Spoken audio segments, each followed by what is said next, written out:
So welcome everybody to the workshop on pricing analytics. I'm briefly going to recap what we did in the past 2 weeks, and I'm gonna move towards the point where we left last week, and then we'll continue with fitting more different types of generalized additive models. So we're going to do generalized additive models with bivariate smoothing effects in order to capture spatial heterogeneity and in order to capture interaction effects between two continuous risk factors. So that's going to be the first job for today's seminar, to discuss these GLMs in a bit more detail. And then in the second half of the workshop, I'm going to show you some data-driven methods which we can use to simplify the generalized additive models that we calibrate, to simplify them with clustering and binning methods, so that in the end we achieve a generalized linear model, which is a nice and close approximation of the flexible GAM methods that we've been calibrating, right? So by means of an introduction, if you look at the sheets, so take into account that all our material is available from this website. So this is available on my GitHub, where you can find the repository covering the pricing analytics workshop that I will go through today, right? So we introduced that in the last 2 sessions. And what I'm going to do now is I'm going to first of all go back to our studio and load the packages again that I will need throughout the workshop, make sure I've got the data so that everything is put into place in order to continue with fitting our generalized additive models, right? So I'm going to leave the sheets and I'm going to go to our studio. So just watch this along with me so that you can try it yourself afterwards.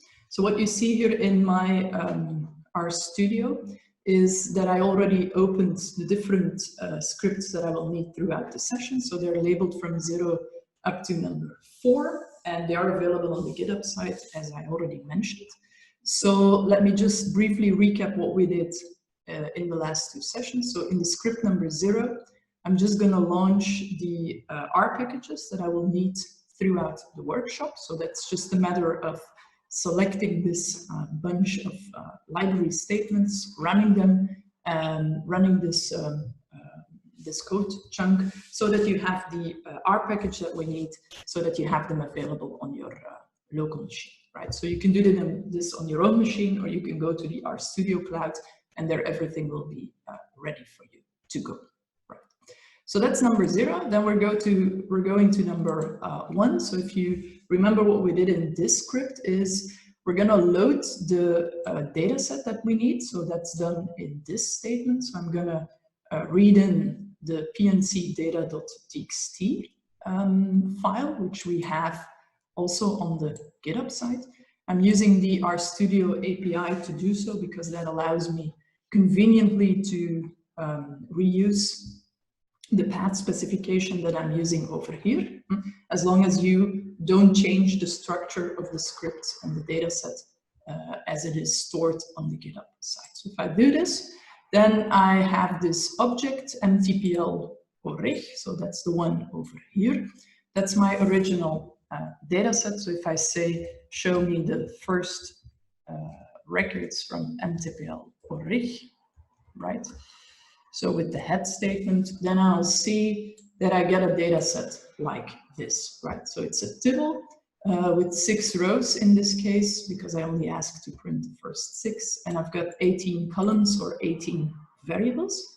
And as you remember from the past sessions, we're going to rename those variables because I don't like the fact that they are listed or printed in capitals. So I'm going to change them to lowercase, and I'm going to change the variable exp to exposure or expo, because I don't want to have this confusion with the exponential function that could possibly arise, right? So that's what I do in this prepare mtpl statement. So if I run the following instructions, then I've got the mtpl dataset. So if I just type mtpl, it's a table, so it will give me immediately first 10 records of my data set, and now I see that all my variable names are printed in lowercase. Yeah? So this is the data set I want to work with. And remember from the last session, so my goal is to build a predictive model for the number of claims per unit of exposure. And my second goal would be to build a severity model with as the target variable the average amount paid per claim reported as a function of the available characteristics, right? And for the number of claims, I've got quite a substantial data set. I've got 163,000 something records that I can use. But for the severity model, so if I focus on modeling the average amount paid per claim, then I'm going to use only those records for which there was at least one claim reported. So that means I'm going to work with a way smaller data set. As soon as I have predictive models for these both components, then I will multiply the expected number of claims with the expected amount paid per claim reported, and that will give me the so-called technical tariff or risk premium. That's something we explained last week. Okay, any questions on that? Because that's our overall setting. Any questions? That is okay. Then I'm going to move on with the modeling part, right? So if you look here at my script number 2, what I'll need from that script is the shapefile from Belgium. So remember, there is this covariate in my data set, and it has to do with the municipality or the postal code of the municipality where my policyholder is living. So I want to be able to work with that, and in order to do so, I load the shapefile for Belgium at postal code level. And I'm going to do that here with the library SF for simple features. And I'm going to create an object called Belgium shape SF, which I can use to visualize information on the map of Belgium and to take geographical heterogeneity into account. So if I run these instructions, then I now have this data set available, this object available, Belgium shape SF. So if I look into that, I'll see that it contains, or that it stores 1,146 postal codes in Belgium. And what I can find there is the postal codes, the name of the municipality, the shape, the length, so that's the circumference of this postal code area, and I also find the area, so the surface of this municipality, right?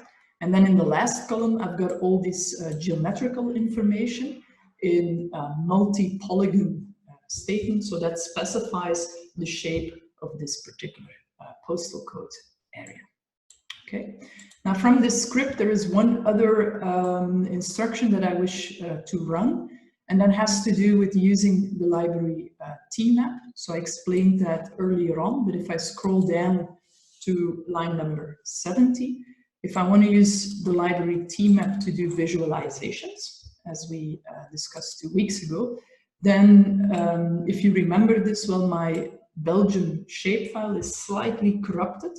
So I'm going to do a slight smoothing of the shapefile just to make sure that I can use it with my tmap facilities, right? So that's just a very technical thing because of the fact that the shapefile for Belgium that I got from the geography department, it has few polygons which are overlapping. So to get around this, I need this little trick. So do notice that I override my original object, Belgium shape SF, and I do that, I override the original simple features object with a simple features object that is now slightly smoothed so that I can use it with the tmap instructions.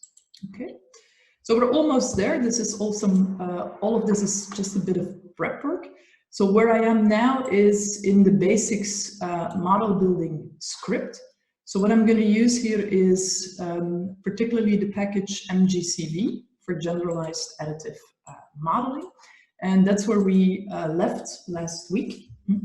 So let me just pick up what we did last week. So I'm going to scroll down to line number, check, I'm going to scroll down here, and I'm going to focus on the age of the policyholder, right? So what I do here in line 157 is that I make a grid of ages which were observed in the data set. So I make this grid, I store it in the object A, and I'm running from the minimal observed age to the maximum observed age, right? So if I run this instruction, and if I check what is the content of this object A, then I see that I observe policyholders from age 18 until age 95 on, right? So it's a helper object. It's something that I want to use in order to visualize the calibrated age effect. And what we did last week is we tried multiple ways to use this information about the age of the policyholder when building a model for the number of claims reported per unit of exposure. And the final model that I explained last week is the one that is created here, where I'm going to use this MGCV package. I'm going to use the instruction GAM to fit a GAM model for the number of claims as a function of a smoother. So I'm going to calibrate a smooth effect of age of the policyholder. I include the log of exposure as the offset. I'm using the dataset MTPL, and I'm specifying that I want to go for Poisson distribution with a logarithmic link function. So this is something we've covered last week. I already ran this instruction before you arrived in the webinar. So if I do frec gam age, it will give me the results of this model fit.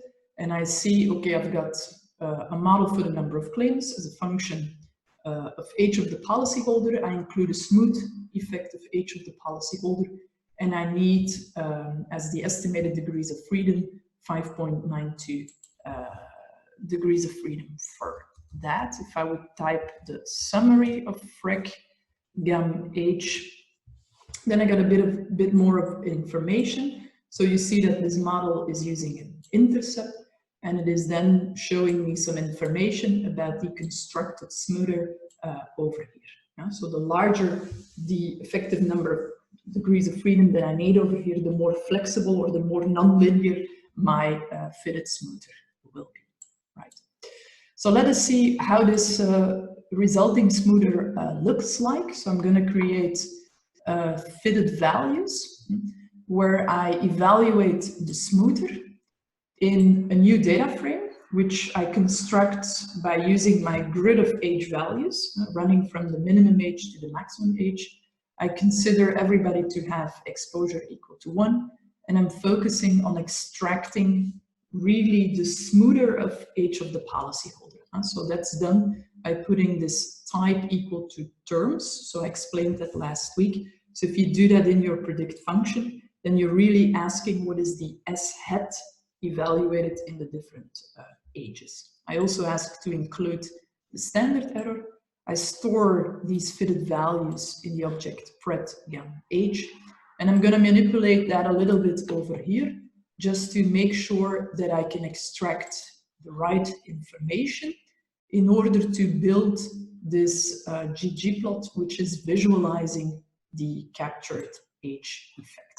So that's where we arrived. This is the smooth effect of age of the policyholder when I'm modeling the number of claims as a function of age of the policyholder and per unit of exposure. And this was the first real GAM that we constructed last week.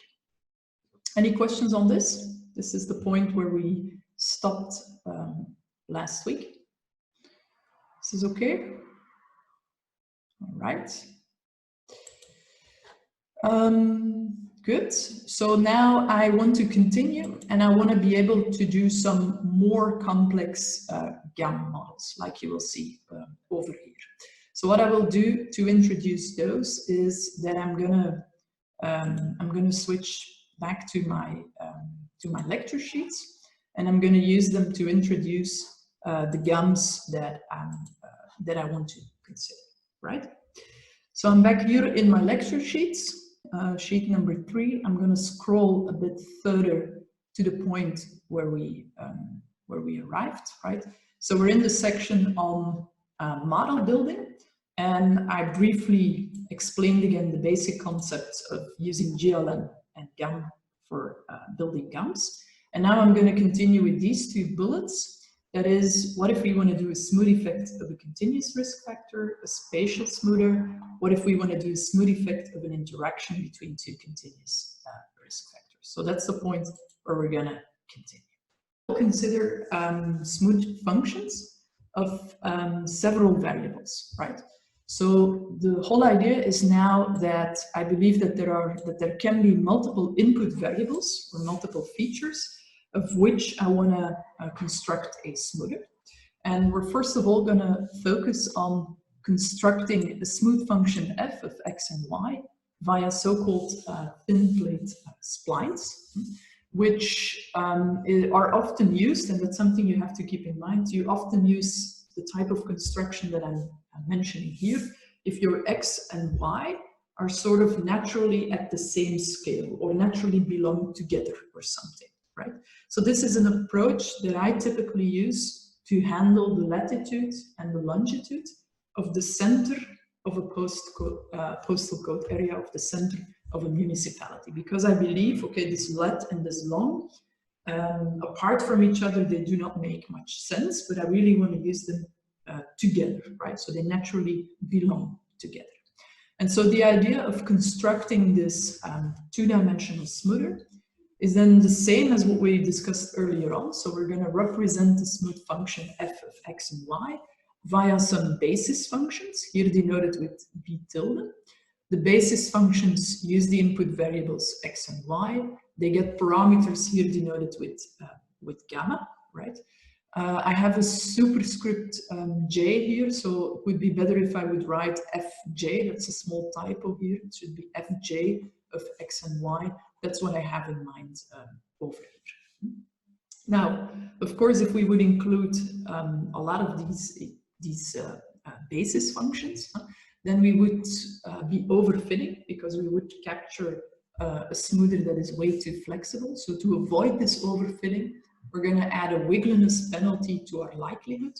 And now, because we're dealing with a two-dimensional smoother, this penalty is going to be relying on both the derivative of the function f or the function fj in the x direction and in the y direction. So you get a more complicated penalty, but essentially the idea is the same. You're going to try to penalize.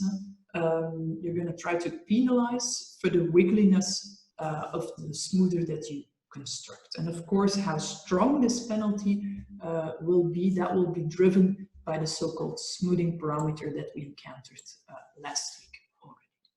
So if you look at how to do that in the GAM coding, you see the essential instructions being printed over here. So what we're now going to do is we're going to model n claims as a function of long and lat. And we're going to construct a smoother using long and lat. And we use as the basis functions the thin plate splines. I think that's the default setting. I'm not completely sure, but I think that's the default setting. So if you do not include this particular specification, then the MGCB package will use them anyways. We include the offsets, we specify the Poisson distribution, we specify the data set, and if we calibrate this GAM model, then you can see that we can extract the fitted smoothing parameter by using the instruction name of the object, $SP, and then you'll see here the amount of smoothing, or the smoothing parameter value that the model picks, right? So do take into account that even though we have a two-dimensional smoother, there is only one smoothing parameter that we need. So that would be the smoothing parameter that we would put in front of this penalty over here. Yeah? And then we would be working with minus the log likelihood plus the smoothing parameter times the penalty constructed over here. Sorry for that. Now, if we do this in R, we can quickly check the smoother that was constructed, that was picked up by your team. So I'm going to show you that because that's a bit exciting to see if you want. So here is the code that you saw on my screen. That's my spatial smoother. I already did this instruction before you guys arrived, so everything is stored in here. I see the calibrated smoothing parameter, and if I would like to do a very first plot of the effect that was captured here, then I could do it like this. So what I'm using here are just the building plotting instructions, which come with the MGCV package. So if you plot that here, you'll get something like this. So it doesn't look very good, but the only reason I want to show you this graph is that because somehow, if you want, with a bit of imagination, you of course recognize the shape of Belgium in this plot that is created with the built-in smoothing instructions. Yeah. And what you see here then is that around Brussels, the smoother takes a positive value, around Liège as well, and then in areas where I do not have a lot of observations, you'll see that the smoother, or where in areas where I did not see a lot of claims happening, this smoother takes a negative effect, right? And then the orange color is sort of around 0 or something. Yeah? If I would type the summary, or if I would ask the summary of FrEC-GAM Spatial, voila, then I'll get something like this. So then you'll see as well that I need quite a lot of degrees of freedom, so quite some parameters. Even though there is this penalty included, I need quite some parameters in order to capture the smoother, in order to capture this spatial heterogeneity. So that means that there is some effect out there in the data set that I'm trying to capture here with this approach. Okay. That's for the basic ingredients of my spatial smoother. Let me just continue with another example of a two-dimensional smoother, and that is related to getting the interaction effect between two continuous features. So this is a different type of two-dimensional smoother that I wish to construct, and that is something that I will do via so-called tensor product smooth. So these are typically used when the variables that I want to combine in a bivariate smoother, when these are measured on a different scale, right? So I'm not going to use this construction for lat and for long, because I say, okay, these naturally belong together. But the type of construction that I'm considering here, this is what I will use, for instance, to think about an interaction effect, a smooth interaction effect between power of the car and age of the driver, for example. So I say, okay, these are on different scales, and their separate univariate smooth effects make sense to be included in the model. And next to their univariate smooth effects, I also want to include their bivariate interaction. And you can do that with this type of construction. So what we're doing then is we think about how to express the effects of the variable separately. So that is here with f of x expressed via basis functions with corresponding regression parameters. F of z or f of y would be constructed with a similar specification. And then the tensor product basis construction would create a specific tensor product starting from these one-dimensional smooth expressions. So another small typo over here, it should be xz, of course, and not xy. Now the difference with the previous construction is that I will now have double penalties and two smoothing parameters, right? So if we look at the way how we do this in the coding part, then you'll see that with this specification, I'm going to call again the GAM instruction. I'm going to model the number of claims, right? And I'm going to include the separate univariate smooth effects. So I include the smoother of age of the policyholder. I include the smooth effect of power of the car. But on top of that, I include their interaction effect, which is kind of a correction that I apply on top of the marginal or the univariate smoothers that I include in my specification, and for which I will use this TI. And this TI refers to this tensor product interaction that I want to include, that I want to compose in terms of, for the features, age of the policyholder, power of the car. Yeah? So it's a slightly different specification and construction compared to what I did for lat and long. So remember, for lat and long, I just wrote S of lat and longitude. So that means I'll directly go for this thin plate regression spline of latitude and longitude. I do it like that because I say, okay, separately they don't make sense. I really want to combine them together. I think they belong together. They are naturally measured at the same scale. But here I take a different approach and I say, okay, the marginal univariate smoothers, they should be included in the model as well because they make sense on their own. But on top of that, I want to allow for a possible correction, a possible interaction effect correcting the models or the fit created by the separate univariate smoothers. Yeah? Now, what is a bit peculiar is that if you now look at the smoothing parameters, that you see 4 values being specified over here. So you have the smoothing parameter that comes with age of the policyholder, you've got the smoothing parameter that comes with power of the car, and you've got the smoothing parameters that come with the 2 dimensions of my tensor product construction. Yeah, so this is very technical, but this is just the way how this penalty for this particular type of construction is being created.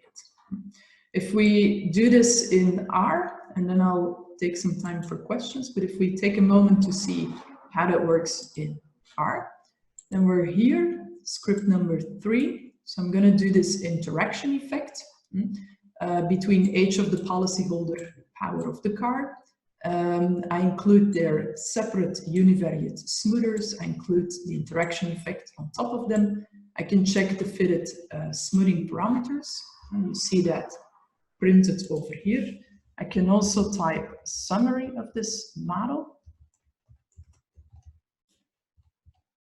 So that's this one. And if I look at the summary, what I then already can conclude is that you see I need quite some degrees of freedom to capture the smoother of age of the policyholder. I need quite some degrees of freedom to capture the smoother of power. But if you look at this interaction effect, then you see that I don't need that many degrees of freedom. I also see that the corresponding p-value here is not, is flirting with significance. So that's already an indication here that we can try to include this interaction effect between age of the policyholder, power of the car, but it's typically not, or it's, as you can see from this output, it's probably not bringing that much added value, because what I see here, I could decide to leave it out from the model specification. If we want to have a quick look at what this interaction effect is gonna look like, then I can use the built-in plotting instructions like this, I think. Then I get the smoother of age of the policyholder. I got the smoother of power of the car. So you see that if we look at more powerful cars, then we get a positive fitted effect. So that means more riskiness, a higher expected number of claims. And then if I look at the interaction, then I get something like this. So this is a quick and dirty plot using just the built-in instructions. But you'll see here that lighter yellow means more positive. So here you have a slight indication that young drivers with a powerful car are more risky compared to this, this group around the contour lines here, where you see the value of 0. So these are the drivers, or the combinations of age of the policyholder, power of the car, for which the interaction effect is 0. So that means for these profiles, the combination of the smoother of H and the smoother of power is enough. I don't need to put an extra correction via the interaction effect on top of those. Yeah. But for the young drivers with powerful cars, and also for the senior drivers with light cars, there is a slightly positive interaction effect that I can detect from here.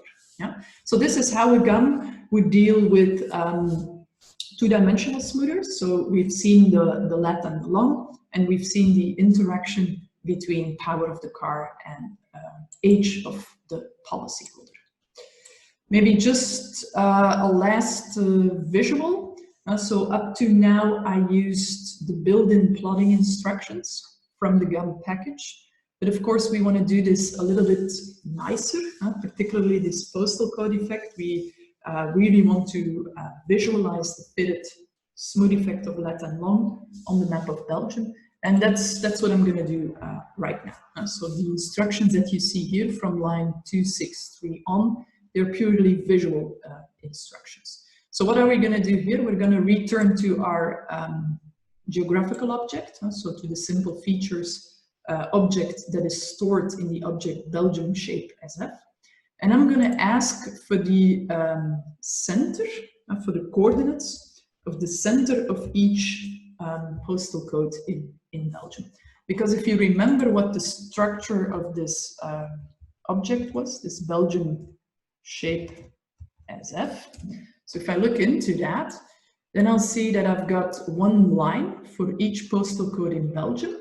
I've got the value of the postal code, I've got the name of the municipality, I've got some information over here, and I've got the polygons. But what I don't have is the lat and the long of the center of this postal code area. It's not stored in this object, right? It was stored in my original MTPL data set, but I really need this now for every municipality or for every postal code in Belgium, because I want to color this map of Belgium, postal code level, with the fitted GAM effect for each postal code area. So I want to be able to evaluate my GAM and my fitted smoother in each postal code in each postal code area in Belgium. And so I need the lat and the long of the center of each of the postal code areas in Belgium. And of course, or luckily, I can quickly get these coordinates with the following instructions from this SF package. So that's what this ST centroid is going to do for me. It's going to create, it's going to extract these the coordinates of the center of the postal code. I get some warnings here, but you can ignore them. And I'm going to extract. So if you would now look at post DT that I create, then you see that these coordinates that I was looking for, they are now stored in here. Yeah? So they are stored here in this geometry instruction. So I get really two-dimensional coordinates, or I get a vector of 2 dimensions with the lat and the long of the center of each of the postal codes.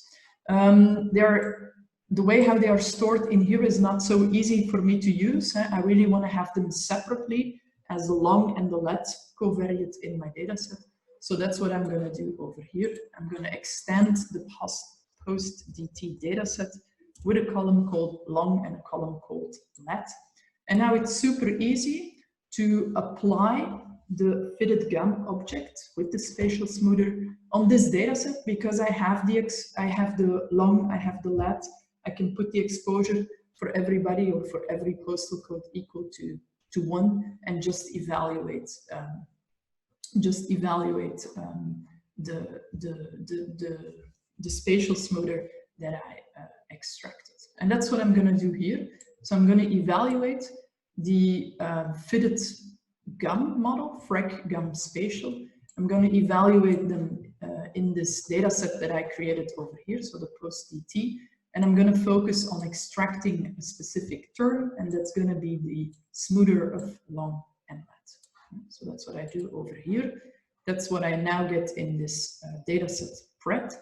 I'm going to rename the data set a little bit. So these are just some helper steps so that I construct a data frame, dt pred, where I now have, as you can see here, yeah, it's a data frame, so it was not so clever to print it like that. So I'm just going to do head dt pred.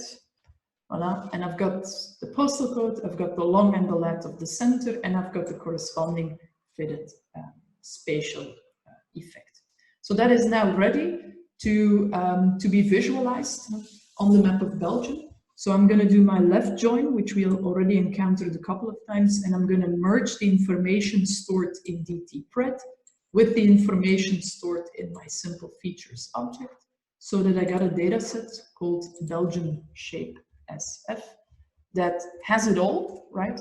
So it has now the postal code, the name, the shape length, the shape area, long and lat coordinates of the center, and the fitted spatial effect and the geometrical information in order to visualize this, this object on the map of Belgium. That's what I do over here. I'm going to visualize on the map of Belgium. And I'm going to go from a light blue color to a dark blue color, and you'll get something like this. So this is my fitted smoother. No other covariates taken into account, just a smoother of lat and long.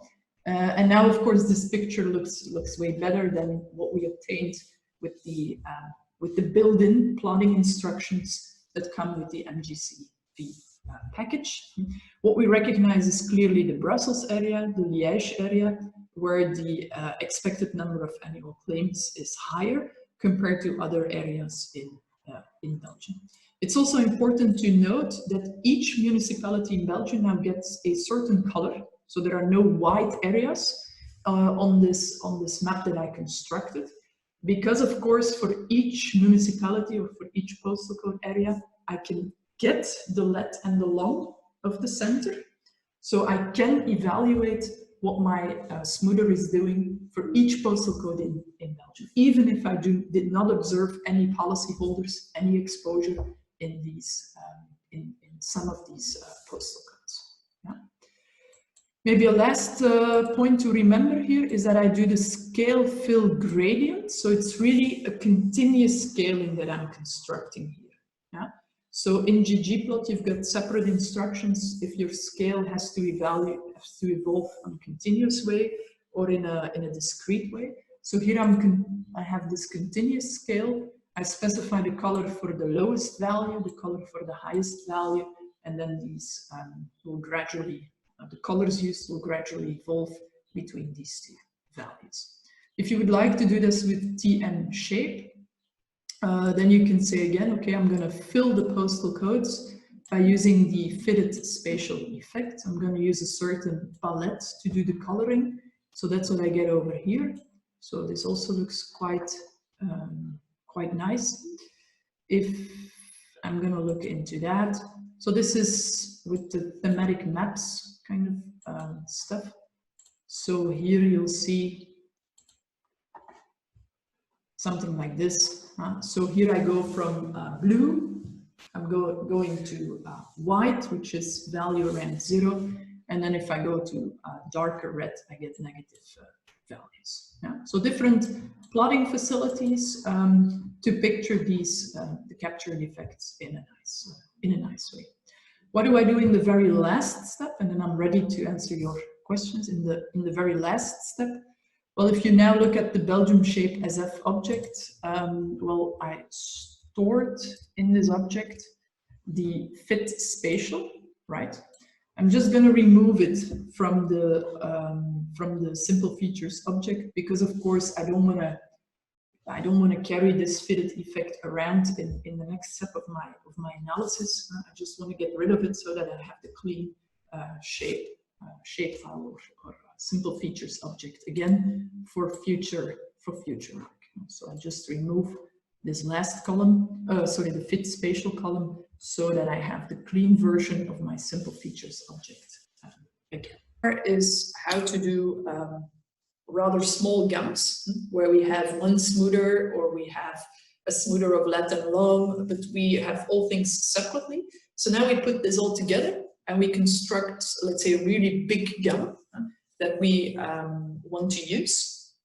And the one that you see being printed here on the screen, that is in fact our preferred GAM specification, which we constructed in the paper on which this workshop is based. That's the paper by Roel Henkaerts, myself, Roel Verbeele, and Maxime Kleisters, which appeared in Scandinavian Actuarial Journal in 2018. And so when you read the story behind this project in the paper, then you'll see that what we did is we tried very exhaustively all possible combinations of covariates, put them in this GAM, and stored the AIC of the resulting GAM fits, right? And the specification that you can find over here on the screen, that is the specification, so the selection of variables that was preferred based on this exhaustive search across all different variable specification sets that we could put together. The specification that was preferred in terms of the best AIC, right? So what you see here is that we're going to model the number of claims as a function of the type of cover, the type of fuel, the smooth effect of age of the policyholder, a smooth effect of the level of the BM scale, smooth effect of power, an interaction, smoother of the interaction between the long and the let, of the center of the postal code area, and then this interaction effect on top of the already included univariate smoothers of age of the policyholder, power of the car, right? We correct or we include the exposure that is registered, we specify the data set, and we specify which distribution we're using and the corresponding link function. So this is an extensive GAM, because if you're going to run the code yourself, this is going to take time to calibrate. Yeah, so you really have to put it on and wait for a couple of minutes before this GAM will be calibrated. So I did that already before you joined the webinar, so that we could quickly access this the results of this GAM fit. Right. So here you see a summary being printed. You see that we have an intercept, we have the vector variables, of course, and the vector variables, they're just treated like any other, like any other, that was not so smart. So these vector variables, they are just treated as in the GLM, so that I get a beta for every level that I wish to include in my linear predictor. So for instance, for coverage, I've got 3 levels. So I'm going to include the intercept and then 2 dummy variables. So 2 regression parameters will be fitted to capture the effect of coverage. For fuel, I have 2 levels. So I'm going to do 1 dummy variable, 1 parameter being calibrated. Then I've got my smoothers and I've got my interaction effect, right? So if I show this in R, because I'm a little bit struggling here with the sheets.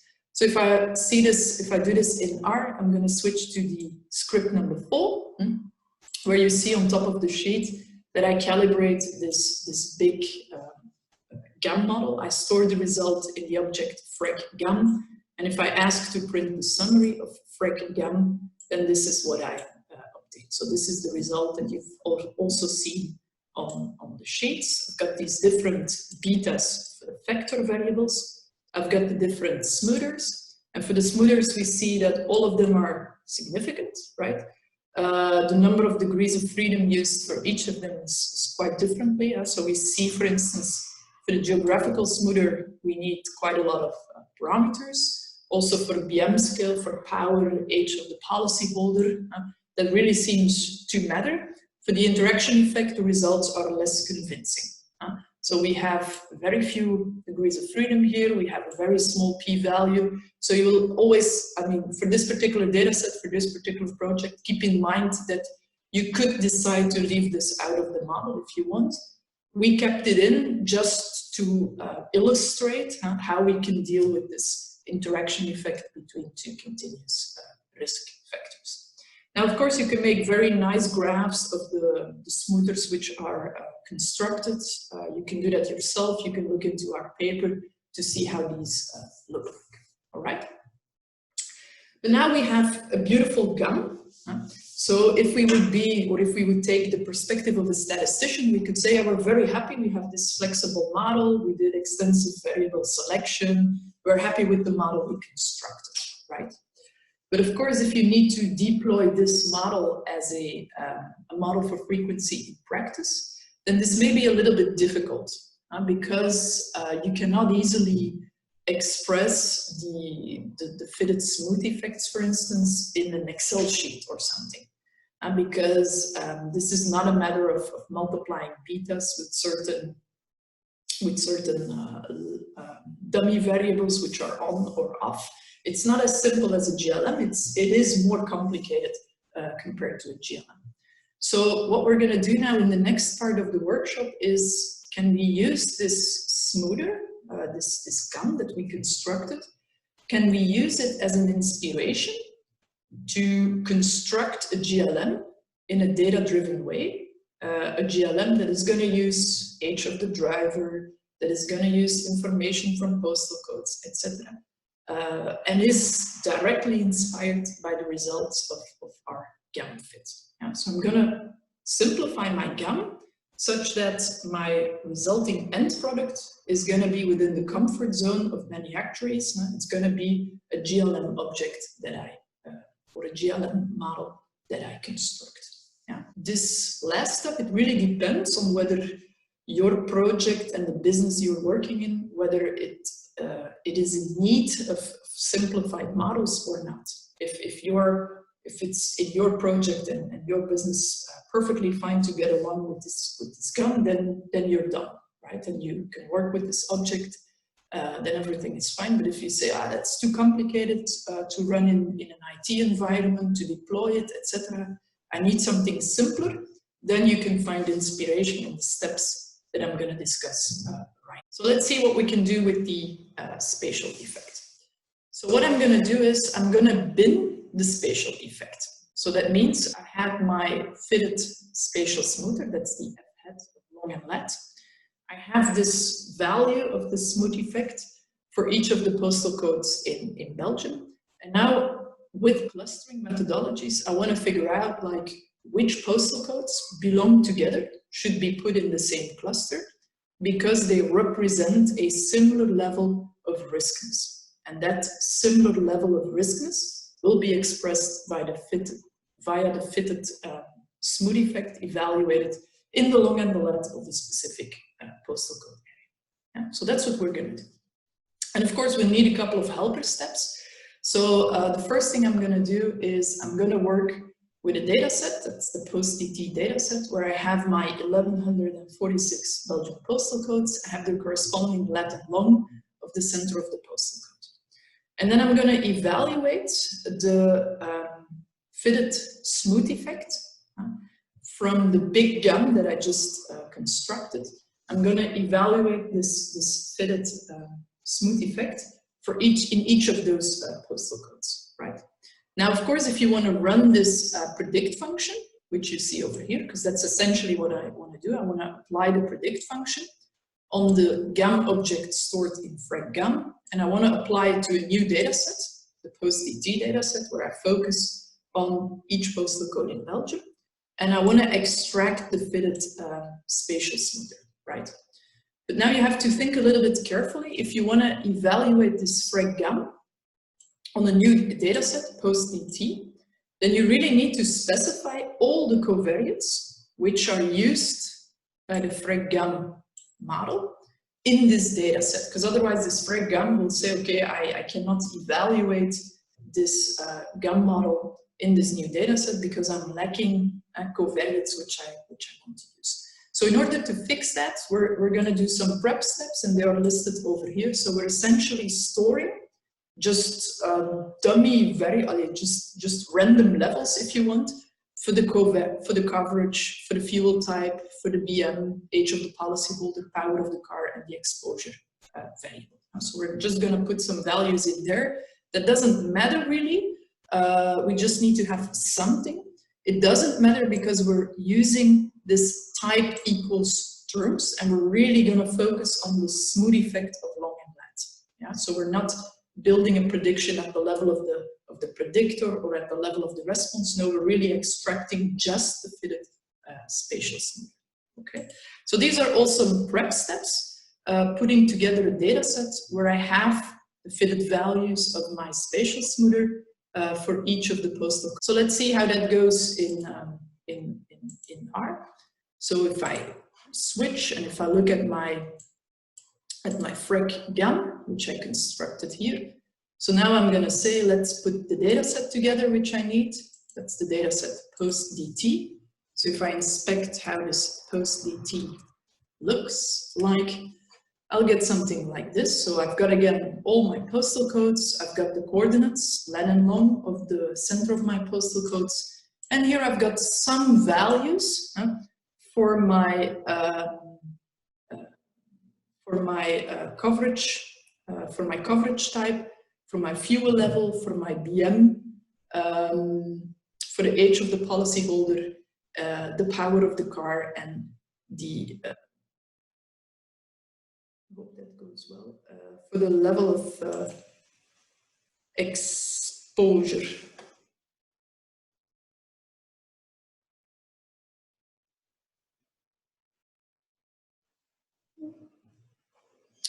I'm a bit confused with what I have over here. So for TP, for coverage, for fuel, and then I've got BM, age of the policyholder, power, and the level of exposure. So I'm a bit confused by these last values. It doesn't matter at this point because it's not gonna influence my my fitted smooth effects, but let me just see. Okay, MTPL power 1, that's 77, and then MTPL expo 1, that should be 1, right? And if I look at the first age, this should be 50, yeah. And then the BM level should be 5. Okay, so that's 5. Yeah, I'm a bit confused by how it's stored here, so there might be something going on here, which I will have to check, but it's not going to influence the predictions that I obtain over here. Well, it shouldn't. So what we're going to do is we're going to extract the fitted the values for my fitted spatial effect. So I'm going to run the object frec_gun on a data set, on the data set post DT, and I'm going to focus on extracting the fitted spatial effect. So let's see how that goes. I've got my object pred, which is now storing my predicted values of my smoother, and then I can put all of these together in a dataset DT pred that I would like to use right now. So here are now, for all the postal codes in Belgium, I've got the fitted values of my smoother being stored over here. Okay, so that's the point where I am.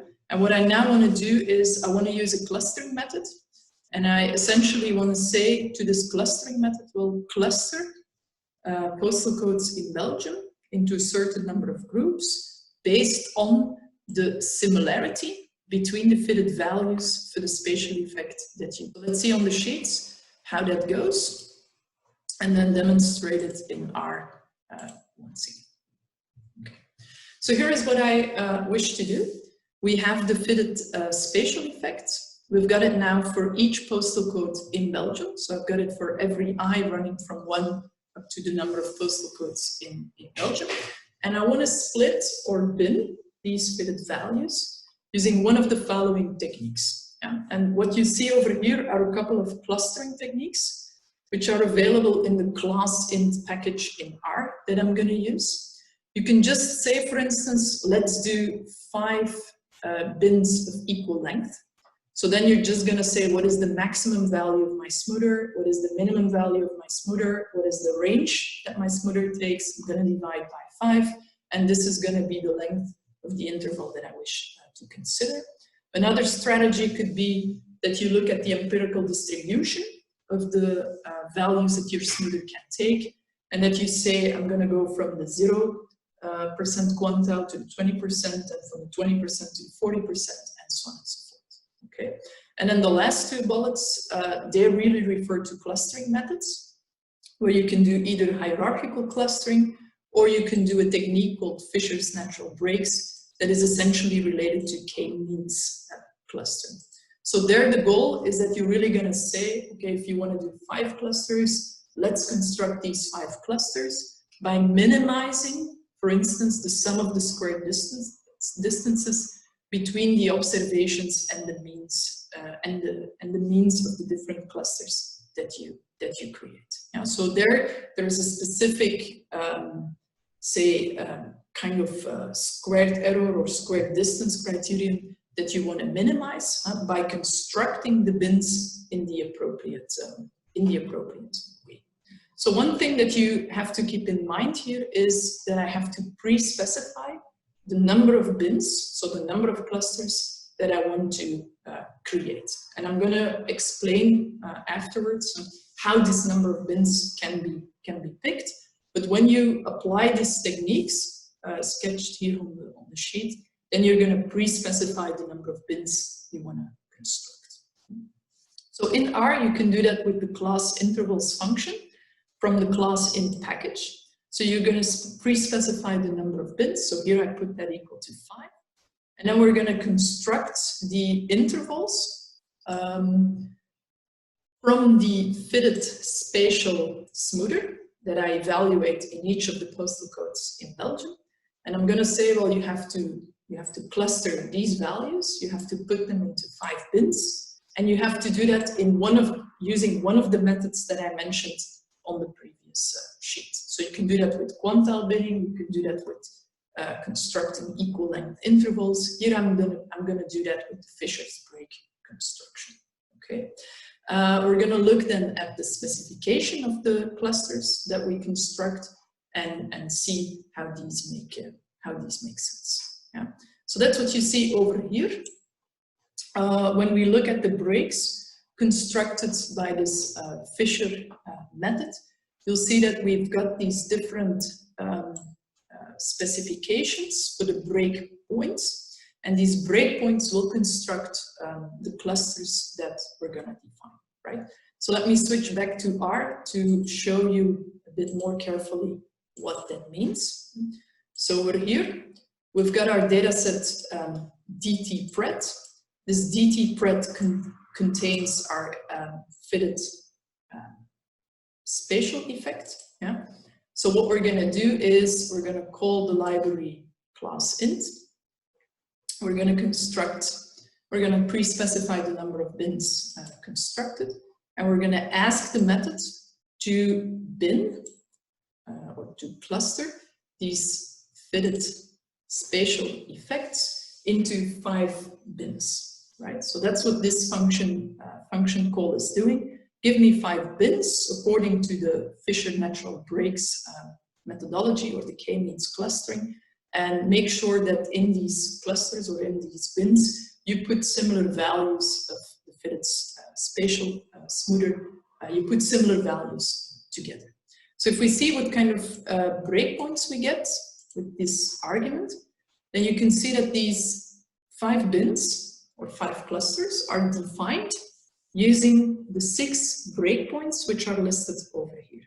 So how should you interpret the results over here? Well, if for your postal code, the fitted spatial smoother takes a value in between these 2 first numbers, then you belong to cluster number 1. If you take a value in between these 2 numbers, you belong to cluster number 2.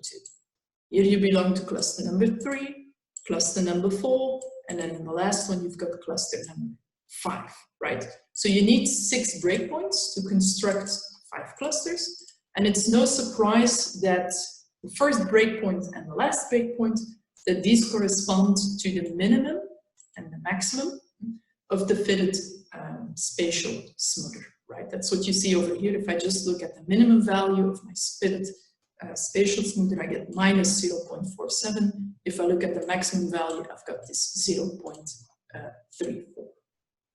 So what I want to do now is, can I visualize the resulting clusters? Can I visualize them in a careful way? So first of all, what I'm going to do is I'm going to use the built-in plot function that comes with the class int package. So I'm going to visualize what I store in the object class int Fisher. I'm going to visualize that with the built-in plotting function. So if you fit that, or if you evaluate this plot function, you'll get something like this. So what I see over here, and this is just the built-in plotting function that comes with this class int package. I see here that I'm going to go from the minimum value of my fitted spatial smoother to the maximum value, right? I get these 5 clusters or 5 bins which are constructed along the principles of k-means clustering, and I see that the first bin runs from minus 0.4 something up to here. That's my first bin. Then I've got my second bin or cluster, and so on and so forth. I also see that I don't do this quantile binning. The length of the intervals are different, and that's because I'm using a different binning principle here. I'm using this idea of k-means cluster. Yeah. So here, what you see on the y-axis, that's the empirical cumulative distribution function that is constructed based on these 1146 values that I have for the fitted spatial smoother. Okay. Now, of course, you can say, yes, all of that is nice, but I want to see that on the map of Belgium. So what we're going to do is we're going to return to our spatial, to our shape object, our shape, Belgium shape SF. We're going to join the Belgium shape SF object, which we already had, with the DT-pred object that we created so far. So what is in this DT-pred object is that I've got my postal codes, my long, my let, and my fitted spatial smoother. That's what I stored in here. And what I want to do now is I want to go from this continuous fitted spatial effects, I want to go to a factor variable, right? And this factor variable should indicate, okay, you belong to cluster 1, you belong to cluster 2, 3, and so on and so forth.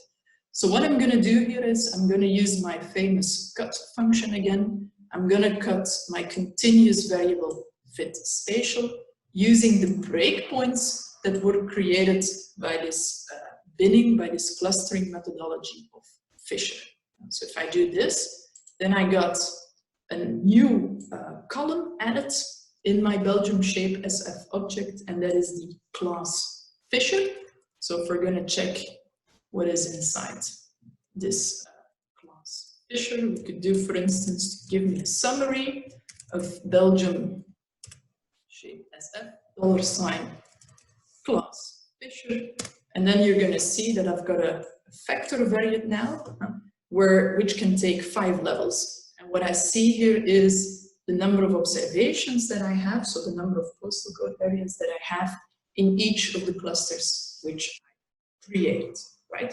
I once again see that I'm going to go from minus 0.48, which I also saw on my CDF over here, minus 0.48 up to 0.34, okay? So now I have this factor variable, it's called class Fisher. So what I can now easily do is I can take my map of Belgium again, and I can color each postal code area on the map based on the level of the factor variable that this postal code is gonna take. So it's important here to realize that I'm now going to use this class Fisher to color my different postal codes, and I'm going to do this with scale fill Brewer. Yeah. So there is no longer this scale fill gradient, and it's not a continuous variable that I'm going to use to color my postal codes. It's now a factor variable that I'm using, so I have to use the appropriate instructions in the ggbuild function. So what you get now is this. Okay, So this is the map of Belgium. It's colored, so I see different areas being represented with different levels of riskness. And what I see here is that the colors that I'm using, they can only take 1 out of the 5 levels that you see over here. Where I have darker blue for more riskiness, so you see the Brussels area, Liège area, a little bit in Antwerp over here.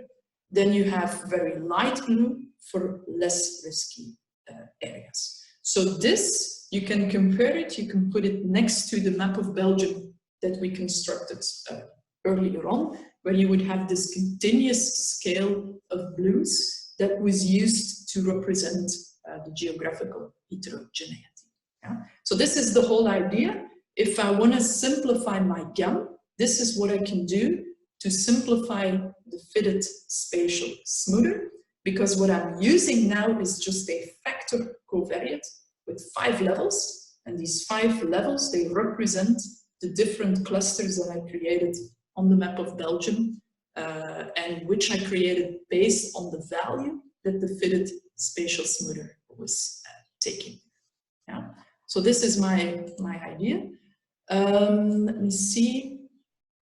Yeah, I think I'm gonna take some questions over here, or maybe let me do the very last step, because of course what I then want to do is I want to continue with a data set where I have my original variables. So I've got N claims, I've got exposure, I've got coverage, fuel, age of the policyholder, PM, power, and the postal code.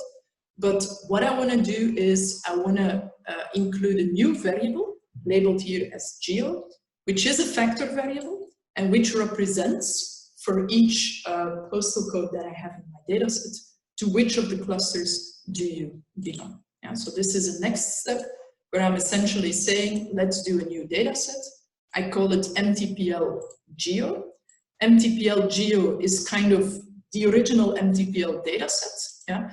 But the extra step that I'm doing is that I'm going to add this factor variable, which represents to which cluster does my policyholder belong based on the postal code where he or she is living. And then you see, if I look at MTPL Geo, if I look at it, at the head of this data set, I've got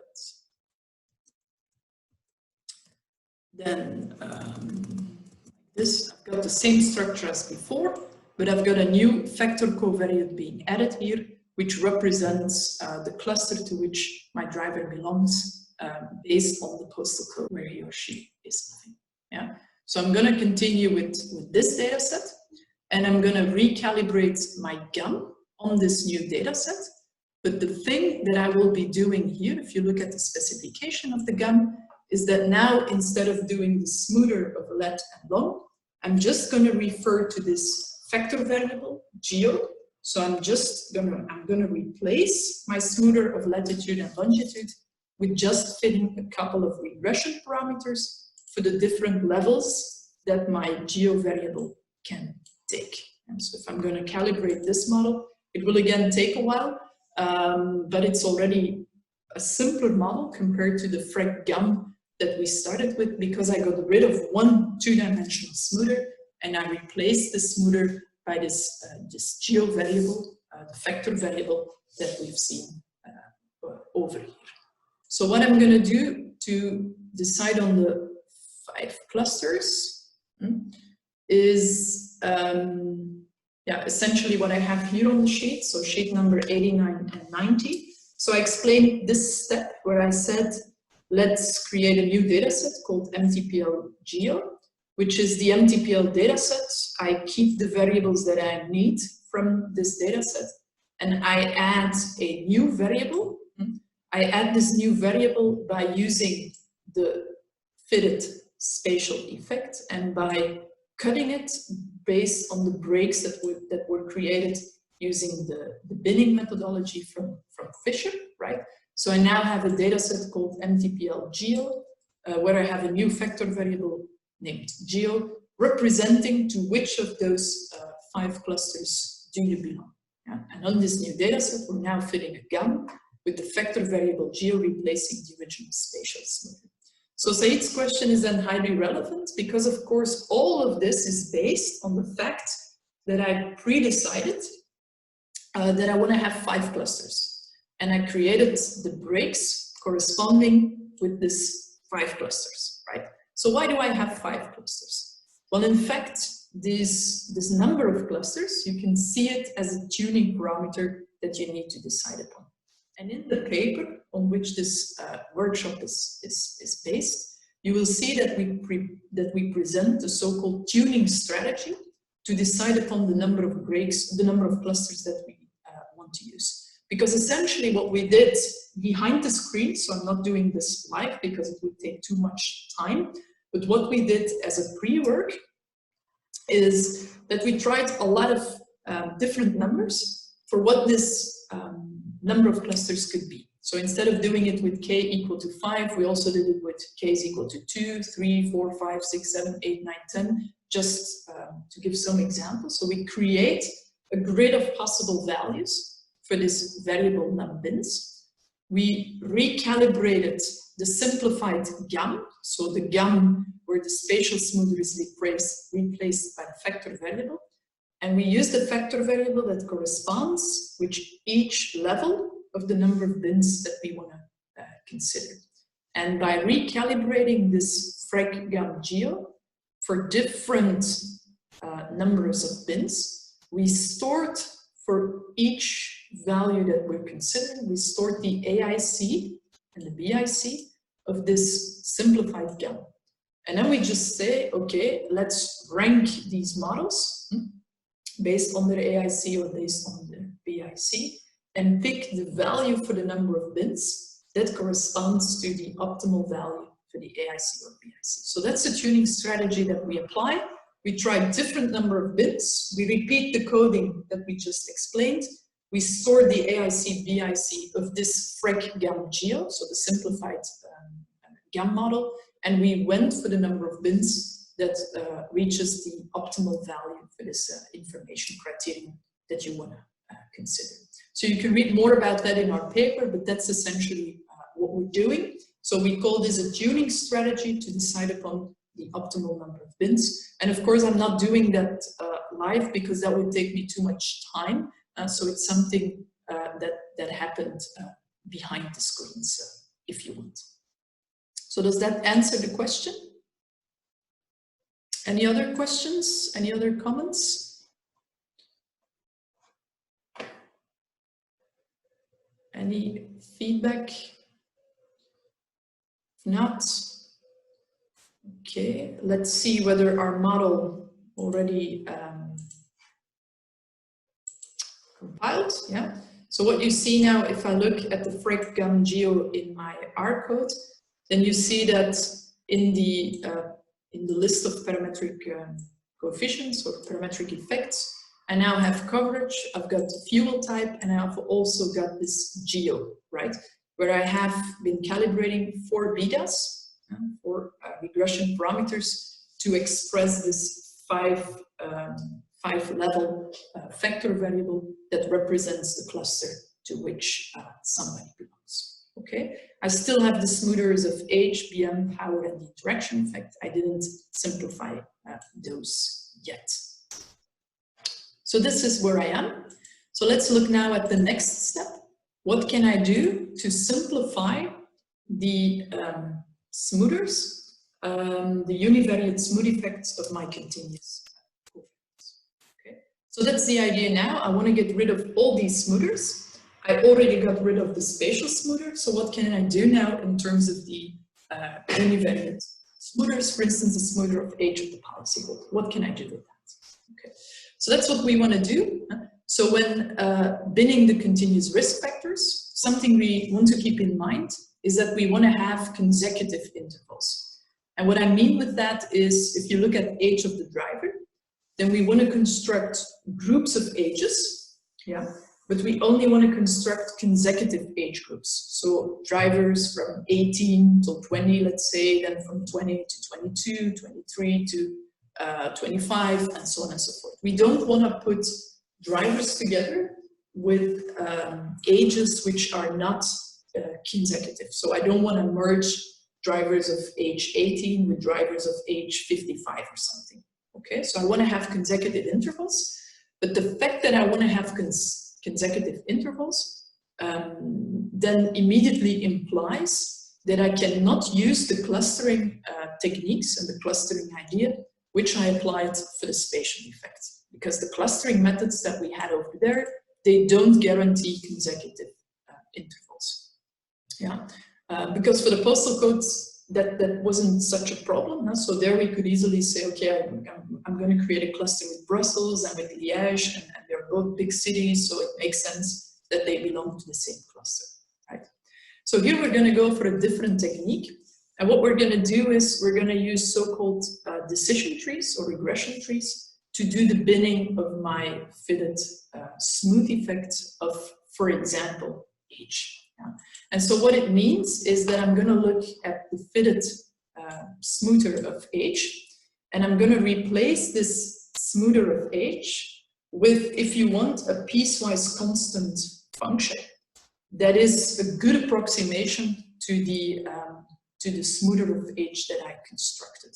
So what you see here is that I'm going to construct this f hat b, where b refers to binned version or binned approximation of age. I'm going to minimize the square distance, square errors between the original function and the piecewise constant approximation that I construct. But I'm going to do that by taking the portfolio composition into account. So I'm going to use a weighted mean squared error. And the weights that I'm using are the W's that you see on the formula over here. And they represent the number of policies that I observe, number of policyholders that I observed in my data set for this particular age. And the reason why I do that is by including these weights, I'm essentially saying that if you have very few policyholders in a certain range of ages, then maybe you shouldn't split or you shouldn't bin the effect that much in that area, because I mean there is not much exposure over there, so it doesn't have much added value. Yeah? So this is a way to take the portfolio composition into account. And the way how a tree is going to do this binning process is again by using some kind of goodness of fit criterion that we want to minimize. In this case, it's sort of the weighted mean squared error, and then a penalty for complexity. And there is this parameter alpha here in the three methodologies that we're going to use, and this penalty, this parameter alpha is gonna control the weight that we give or the effort that we put in this penalty for complexity. So it's playing the same role as the smoothing parameters earlier on. If the alpha is 0, then you can do as much as splitting or as much binning as you want to minimize the mean squared error. If the alpha takes a higher value, then with the penalty for complexity that we include, we will be pushed to construct less bins, less splitting when optimizing the combined criterion that you see over here. So I realized that maybe it's the first time that you encounter the use of regression trees. We're going to talk about them later on in the course. But I just want to show that here as a very first example of constructing such a tree. We'll see how that goes visually right away, but that is the idea. You take the smoother and you're going to construct a binned version of your smoother. And what the method is going to decide for you is where to put the split points and how many of these split points should be constructed. There is one tuning parameter here that we need to decide upon. And in fact, we're going to do that with the same kind of reasoning as we used for the postal codes, in the sense that we're going to put a grid of values for alpha together. We're going to do the binning for all the different smoothers. We're going to put their bin versions in a GLM. We're going to fit the GLMs or the AIC, BIC, and we're going to go for that value of the tuning parameter alpha, for which the AIC, BIC of the resulting GLM is optimal. So we're going to do a similar binning version. tuning construction. So let me show that in R, and then we'll take some questions for that. So here we go. We've got our frec gam geo, and we want to focus for the coding demonstration. I'm going to focus on the age of the policyholder, and I want to simplify the smooth effect of age of the policyholder. I want to simplify it by applying this binning idea. And then you can repeat the same code for BM, for power, and even for the interaction effect, but I'm not going to cover that in the workshop. So first of all, I've got a helper function here, which is just meant to get a very nice visualization of my fitted smooth effect. So I'm just extracting the values of age and the corresponding smooth effect, right? So if I look at the summary of frec gam age policyholder, so this one, then I get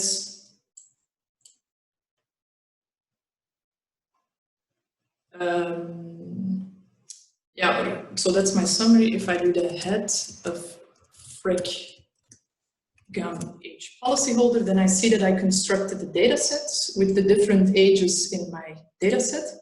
I've got the resulting fitted value for my smoother of age. And then what I got here in the column tot, that's the number of records which I observed for this particular age value. So I've got 16 records, so 16 drivers in my data set of age 18. I've got 116 of age 19 and so on. So I keep track of that value because I want to use this number of records that I observed for a specific age. I want to include that as a weight when putting together my mean squared error criterion that I want to optimize. So I want to take this portfolio composition into account and do less splitting in areas of ages where I have very few drivers observed. Yeah. So this helper function is putting together this data set that I'm now going to use to do the splitting. And in order to do the splitting, I'm going to use a tree-based method. So for those who have a bit of experience in working with regression trees, typically you use the rpart package in R to do that. Here I'm going to do it slightly more fancy. So I'm going to use the EV3 package, which is doing the fitting of trees using evolutionary techniques, so genetic algorithms. So it's just a bit of a more clever way to construct these trees, but you could do similar kind of thinking with the rpart methodology that we will see later. I'm going to launch the library EV3. And when we were doing this research project with Roel Henkerts, Roel did some very minor modifications on the original EV3 modification, EV3 implementation. So when you look at your scripts folder, you will see that you have this ev3.r code available in your package. So I'm sourcing this code here. I'm launching this code here so that I can use it quite easily. Yeah. I'm specifying my control parameters. So what I'm going to do here is I'm going to specify in each bin of ages that you create what is like the minimum number of observations that you want to have in each bin. So I put that equal to 5% of the number of observations I have in my MTPL dataset, right? So that means that I'm going to stop splitting as soon as I hit this boundary. Yeah? So I'm not going to split into bins where in the end I would have only one policyholder or something. So I'm going to say I need at least 5% of my policyholders in the bins that I'm constructing. I do not want to go more deep than 5 splits, so you're going to see that in my tree. And so the max depth is going to control the complexity of the split of the tree that we are building. And this alpha parameter, that's the alpha parameter from my sheets. That's the tuning parameter, which is balancing the trade-off between minimizing the weighted mean squared error and the complexity of the tree that I'm building.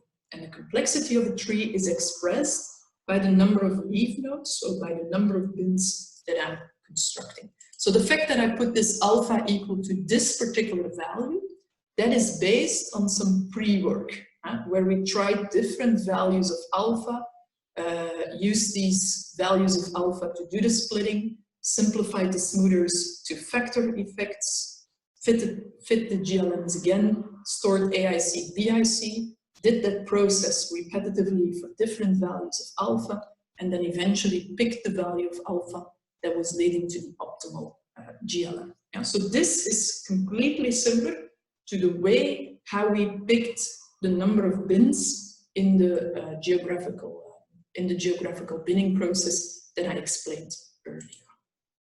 So we're gonna fix these levels for the control parameters. You can just ignore this warning. We're gonna do the splitting. Yeah, we're gonna use the function ev3. And what I'm gonna do is I wanna split the value of S. So my S is here. That's the value that my smoother will take. I wanna construct a tree that approximates S and which can only split based on age of the policyholder. I want to use the data set frec gum age of the policyholder, so that's the one that I created earlier on. I want to use a weight, and the weight that's going to be the variable tot, so the number of observations I have for each value of age. And then I've got my control parameters specified over here. Yeah, so if I do this, then we see that very quickly a tree is constructed, and you see the tree being printed over here. So this tree tells me I'm going to split first on age 61. And if age 61 is smaller than, if age is smaller than 61, you're going to continue here. You're going to split again on age 56. Then you're going to split on age 33, age 26, and so on and so forth, right? So this is the splits that we create. This is our bins of ages that this tree methodology is creating. Now that is of course very difficult to read a bit, to read and to get intuition about. So we're going to do a plot function. Yeah, and in this plot function you can see that we now have this simplified age effect. Okay. So let me make it a bit larger. And this is what a tree looks like. Yeah, so trees are in fact some of the simplest predictive models that we can create. They're very intuitive to read and to interpret. So what I have here is a decision tree. So it's a series of yes or no questions that I can go through to see how my age variable is going to be split, is going to be bit, right? So what you get over here is that we're going to ask ourselves first, are you younger than 61? Are you younger than 56? Younger than 33? Are you younger than 26? Then you end up in this particular node here, right? Or leaf node or bin. If you look at the older drivers, then we see that we have an age bin for everybody older than 73. And we've got an age bin for everybody in between 61 and 73. What we also see over here is a box plot of the values that are target variable, in this case, the fitted smooth effect of age. It's a box plot with the values that our age effect can take. So you see here that if you look in node number 5, so that's the bin with the younger drivers. So they're clearly they're higher, they're more risky. So the smoother that I started with is taking higher values compared to, for instance, my middle-aged drivers or something. Yeah. So here is my bigger tree. Let me show, or let me explain that once again. So it's a very intuitive way to look at these at the constructed tree. So you see here that we start with a split at age 61. If you're younger than 61, then you go to the left here. If you're younger than 65, if you're younger than 33, if you're younger than 26, then you end up in this first bin. If you are in between 26 and 29, you end up in the second bin. If you're between 29 and 33, you end up over here, and so on and so forth. Yeah? So this is a very easy way to read, to figure out which kind of tree was constructed as an approximation of this fitted smoother of age of the policyholder. I also mentioned that when you look at the box plots here, these are the box plots of the target variable on which for which the tree was constructed. So in our case, this is the values that the smoother of age of the policyholder can take.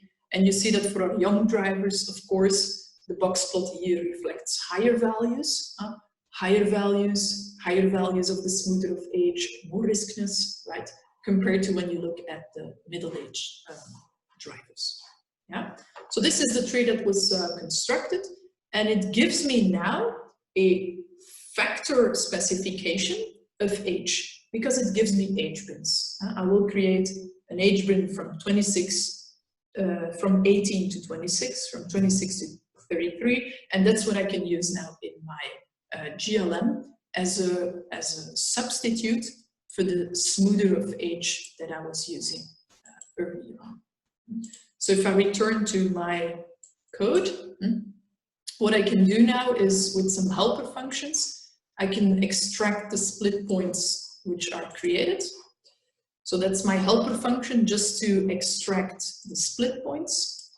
If I run this, then I'll get the split points that you recognized in the display of the tree. So from 18 to 26, 26 to 29, 29 to 33. So this is just a helper function to extract the split points from my tree. And what I'm then going to do is I'm going to make a nice visual where I compare the original smoother with the binned version that I create through my with my regression tree methodology. So what you see over here is my fitted effect of age of the policyholder. What you recognize here with the vertical lines are the split points that my EV tree created. So from 18 to 26, 26, and so on and so forth. And then we can try to see whether we understand that these split points make sense or not. So what is very striking, of course, is that here, where the fitted smooth effect is kind of horizontal, well, all these ages belong to the same age bin. And that, of course, makes sense because they really represent a similar level of riskness, right? So they really should be put together in the same interval. Then you see that in areas where the fitted smoother is getting more steep, is changing more, that you will have more split points. But when you look at the very young ages here, there we see that we didn't include a lot of split points, and that's because we had these weights in our weighted mean squared error criterion. So if you say, I don't like that, I want to do more splits there, then you can say, okay, I'm perhaps leaving out the weights in the weighted mean squared error function, or perhaps you want to go for another value of the tuning parameter alpha, which is controlling the complexity of the tree that you created, right? So here I do it really optimal. I say I'm going to tune the possible choices that I have to make. But of course, when you do this in reality, and you're going to check with your marketing department and with your colleagues from business, like how fine-grained do we want this, these age intervals to be like, right? And then you can do more splitting in areas where the function is more steep. But here the fact that, for instance, for the senior drivers, there are no more split points included, that's just because I have very few drivers there. And I also impose this criterion that I want to have at least 5% of my records of my drivers in each of the age bins that I construct. Okay, so this is the methodology that we propose to construct bins for a continuous risk factor in a data-driven way. So we say we start from the smoother constructed by the GAN, we apply the tree-based methodology to it, and we construct these split points. And now we're going to use these split points to define the age intervals that we want to put into a GLM. So what we're going to do now is replace the age of the policyholder with a binned version. So again, we're going to use our cut function, and we're going to say, okay, let's take the age of the policyholder and let's split age of the policyholder using the split points that we stored in this frec splits HP, age of the policyholder. So let's apply the cut function once again, and let's use, or let's store a factor version of age of the policyholder in our data set. Yeah, and that's the result that you see over here. If I do my splitting, and if I look at the number of policyholders that I have in each of the intervals, you'll get something like this. It could also be nice to compare this with the 5% that we imposed. So we said we have 5% of the number of rows of the MTPL. So 5% of that is about 8,000 something drivers. So there you see indeed that that is one of the reasons why I don't split anymore. Because if that's the reason why I don't split anymore, if I would do an extra split over here, then I would get intervals where I have less than 5% of my drivers. So this is a choice that we put up.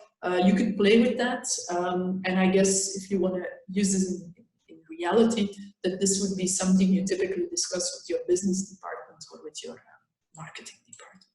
Yeah.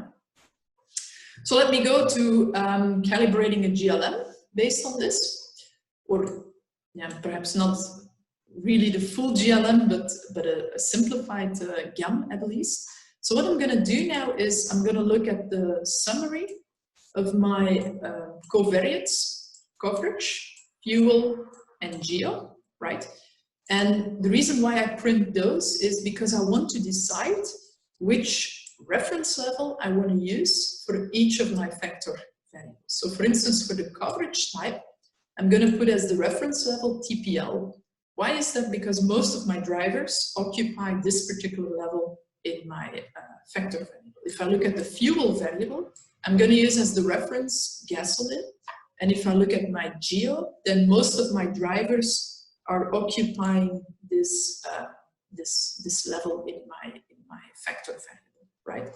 So this is an inspection that I can use to decide, yeah, where do I have most exposure, in which level of my factor variable, and then I can use the real level statement in R to indicate, okay, when you fit a GLM using these factor variables, I want you to specify, or I want you to use the reference level that I indicate over here. So I remember that, I think it was Said who asked this question when we were doing the R lab on generalized linear models. So where Said said, okay, how can I pick the reference level that I want to use?